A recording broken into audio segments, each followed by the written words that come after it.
Au nom du Père et du Fils et du Saint-Esprit. Amen. La paix de Jésus soit dans votre maison, sa paix et sa joie. Alléluia. Nous lisons la parole du jour qui se trouve en Saint Luc, chapitre 4, versets 14 à 30. On a un bonheur ce matin, c'est que nous avons la lecture entière du paragraphe entier. À Nazareth, Jésus proclame sa mission. Jésus revint en Galilée avec la puissance de l'Esprit, et l'on commença à parler de lui dans toute la région. Il s'était mis à enseigner dans leur synagogue, et tous chantaient ses louanges. Jésus vint aussi à Nazareth, où il avait grandi. Il se rendit à la synagogue comme il avait coutume de faire le jour du sabbat, et il se leva pour faire la lecture. On lui passa le livre du prophète Isaïe, et en le déroulant, il trouva le passage où il est écrit « L'Esprit du Seigneur est sur moi, il m'a consacré pour donner aux pauvres une bonne nouvelle. Il m'a envoyé annoncer la libération aux captifs, la lumière aux aveugles. Il me faut libérer ceux qui sont écrasés et proclamer une année de grâce de la part du Seigneur. » Il roule alors le livre et le redonne au servant, puis il s'assoit, et tous dans la synagogue ont les yeux fixés sur lui.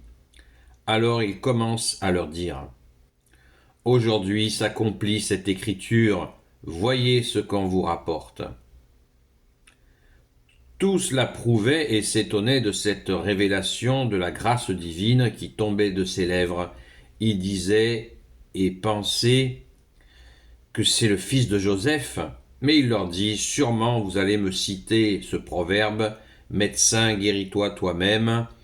On nous a parlé de bien des merveilles survenues à Capharnaüm. Fais-les donc ici, dans ta patrie. Jésus ajouta, en vérité, je vous le dis, aucun prophète n'est bien reçu dans sa patrie.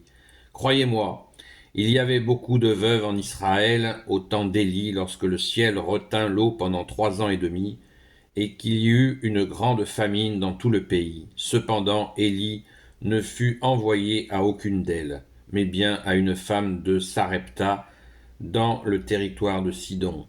Il y avait de même de nombreux lépreux en Israël au temps du prophète Élisée, et aucun d'eux ne fut guéri, sinon Naaman le Syrien. En entendant cela, tous dans la synagogue sentaient monter leur colère. Ils se lèvent, le poussent hors de la ville et le conduisent jusqu'à un ravin de la colline sur laquelle leur ville est construite, pour le jeter en bas. Mais lui passe au milieu d'eux et il va son chemin. Alléluia. Merci Jésus pour ta parole. Alléluia. Eh bien, nul n'est prophète en son pays. Vous connaissez ce proverbe. On ne dit pas que c'est une parole de Jésus, comme souvent dans les proverbes. Une grande partie des proverbes sont d'origine biblique, mais on ne nous le dit pas. On peut imaginer que le prince du mensonge essaie de cacher cette parole de vérité que tu as, Jésus, mais il ne peut pas y arriver, car Jésus, tu es la lumière. Amen, lumière, née de la lumière. Alléluia, comme nous dit le Saint Credo. Donc, on est là dans cette annonce.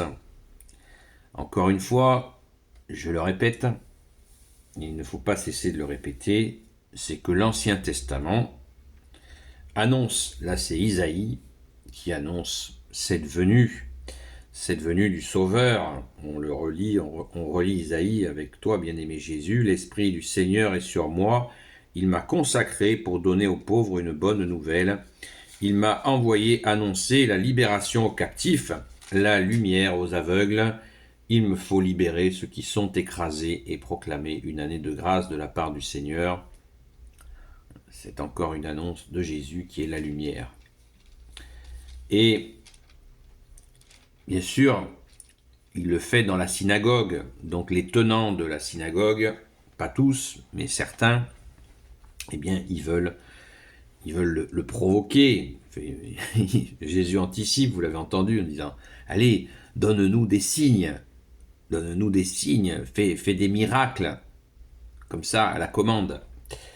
Et Jésus l'anticipe et leur dit, non, non, il y a effectivement que dans sa patrie où on est traité ainsi, parce que les miracles abondent ailleurs, parce que les gens ne le connaissent pas, et donc ils ont confiance en ce qu'ils ressentent, en ce qu'ils voient Jésus faire des miracles. Et là, Jésus, comme souvent, il les met en face d'eux-mêmes. Et c'est d'ailleurs ça qui va les rendre furieux. Quand Jésus les met en face d'eux, en face de leur violence et de leur incrédulité, parce que cela l'Évangile nous le dit sans nous le dire, mais la prestance de Jésus qui est Dieu, beaucoup de gens l'avaient parfaitement ressenti, sa majesté, cette puissance que l'on ressent quand on a le cœur un peu ouvert, quoi, et l'esprit aussi ouvert, on voit cette grâce, cette puissance, et on entend sa voix, ce que n'ont jamais retraduit les films hollywoodiens ou toutes sortes de films. Ils n'arrivent pas à donner la voix de Jésus à un acteur, même en la trafiquant.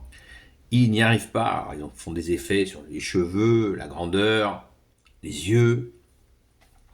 Mais la puissance, ça se sent, hein, comme aujourd'hui.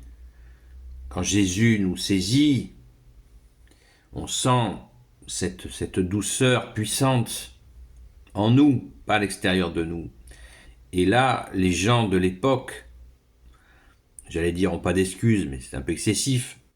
On n'est pas là pour les excuser ou pas les excuser, mais pour quand même mesurer la dureté des cœurs, parce que la voix du Seigneur Jésus, la voix de Jésus le Christ Jésus, c'est quelque chose qui devait être évidemment renversant.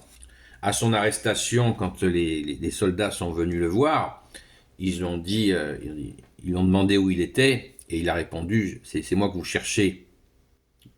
Et quand il leur a répondu, les mecs, ils sont tombés par terre.